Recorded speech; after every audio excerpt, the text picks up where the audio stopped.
Hey, it's John from backofthedragon.com here. Back with you on a gorgeous day on an amazing stretch of road, which means that every day here is fantastic in this type of condition. But today, thanks to Porsche and Rick Hill Imports, today is electric. That's right, we've got with us a Porsche Taycan Turbo. This is the full electric version for Porsche, with many more to come.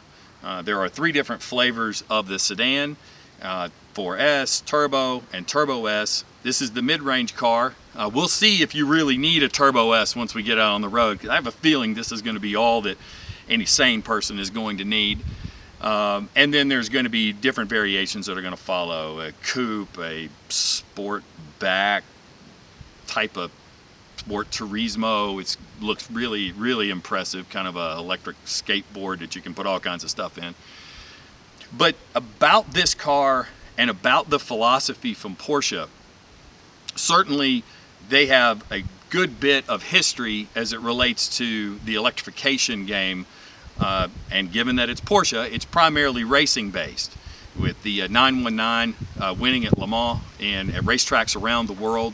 You got the 918 Spider road car, and now you've got this full electric version. And when we take it out on the back of the Dragon here, this amazing 32-mile stretch of road between Tazewell and Marion, Virginia, let's see if we can feel it. The goal is to feel the Porsche-ness, but not the technology. The goal is the driving experience that Porsche has been known to provide to us for decades. Every generation of car delivers that feel. So it's going to be interesting to see, is this a really fast appliance? Is this a really fast toaster oven? Or is this just a great, great Porsche? So with that, let's take it out on the road and see how it does. Oof. So, what is this like? From a sheer speed perspective, or the initial push perspective, it does seem similar to other high-end, high-performance electric vehicles. The difference to me is that this feels every bit of a Porsche that other Porsches do. It is unique in the way that all other Porsches are. The feel of this car, if you didn't know it was electric, or if you heard a flat 6 behind you, you would just say this is another Porsche. And that's a beautiful thing. You know, as we talked about in the intro, the pressure must have been immense, and has been immense, on the company to ensure that their electric vehicles aren't just appliances, that they actually have the feel of what they have become known to be, and they have done it with this car. I don't know how they've done it. I'm sure there was a wand involved, probably some unicorns, but they have done it, because this feels like a Panamera, like a 911, from the perspective of the driving experience. Obviously, the power delivery is far different, the immediacy of the torque, but from the other aspects, this is a Porsche. The brakes are prodigious. And keeping in mind that this is the mid-level, this is the Turbo and not the Turbo S, this does not have the carbon ceramic brakes. I don't know that they would be necessary.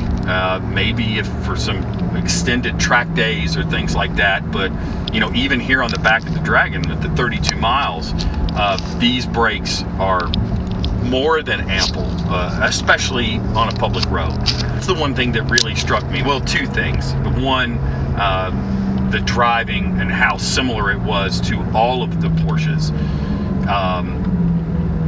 And the brakes, unbelievable. Certainly the power delivery is unique in what it can do, but unique only as far as this being an electric vehicle.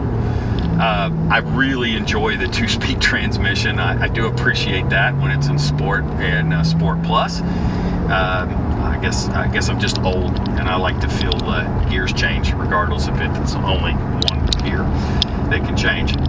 But overall, it's absolutely a Porsche.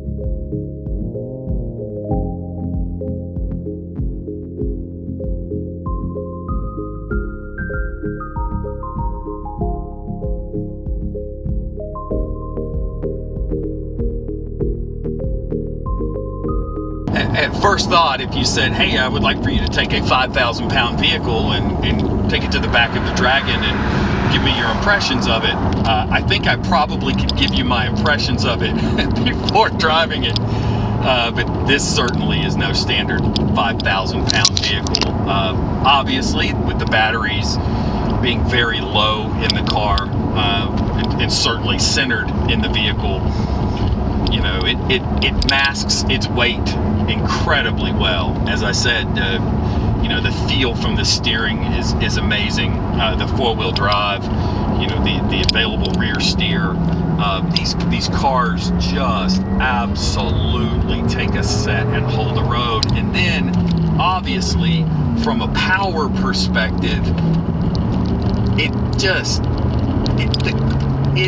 the back of the Dragon just becomes a series of corners because you eat through the straights. It's just unbelievable.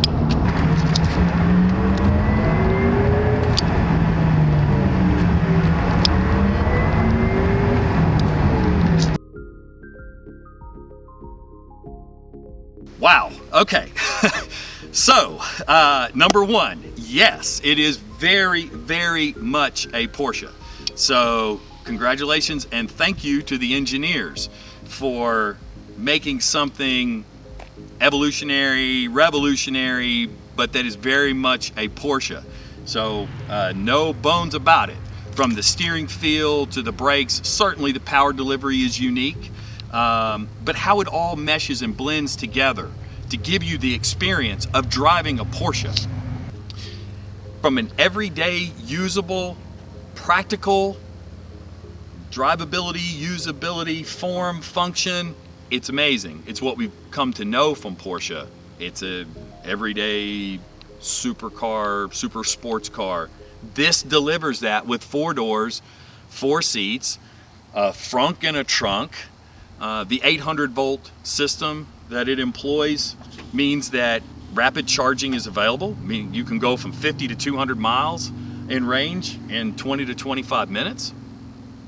The speed, yes, we all know it's going to be fast, but it's how that speed is delivered and the immediacy of it is very, very impressive. From an interior design quality perspective, fantastic. If you've been in a Panamera, this is kind of the next step, the next iteration of that. All screens, no buttons, but very intuitive. A few minutes into it, you'll absolutely get the hang of it. Price starts at a little over $100,000. This one we have here starts at about $150,000, and then you tack on 30 or so more thousand for the Turbo S. As it sits here, this is about $168,000. Is that expensive? Absolutely. But what you get for that can only be described as the best that Porsche can provide to us right now with this new technology, and it is simply amazing. But again, I wouldn't get caught up in the technology. I would be caught up in the drive, because it's a Porsche, and it's not just a badge, as we've come to know. So, are there any drawbacks to this car? If you still have range anxiety, I can understand that. But with the supercharging stations popping up all around the country, certainly the ability to charge at home, and depending upon your driving style and the use of this car, this has more than ample range. 250 or so miles of keeping your right foot out of it will get you a good distance. But from a practicality perspective, a usability perspective, and then to bring it to the back of the Dragon and really enjoy this road, I'm surprised and blown away that a 5,000-pound car, albeit with the weight low in the car, really shrinks around you, and it feels like nothing else. And no other EV on the road feels like this, nor really should it. So I think that's it. We would love to have you back if you've been here before. If you're new to the back of the Dragon, you've not been here before, we'd love to welcome you. We have a brand new, a beautiful welcome center with a brewery, a coffee shop, tons of merchandise. Just an incredible place for us to get together and fellowship and congregate and enjoy what we have here in the southwestern part of Virginia. We'd love to see you at the back of the Dragon and experience this amazing road. Thanks so much. Safe riding, safe driving, and we look forward to seeing you soon, maybe in your Porsche Taycan Turbo.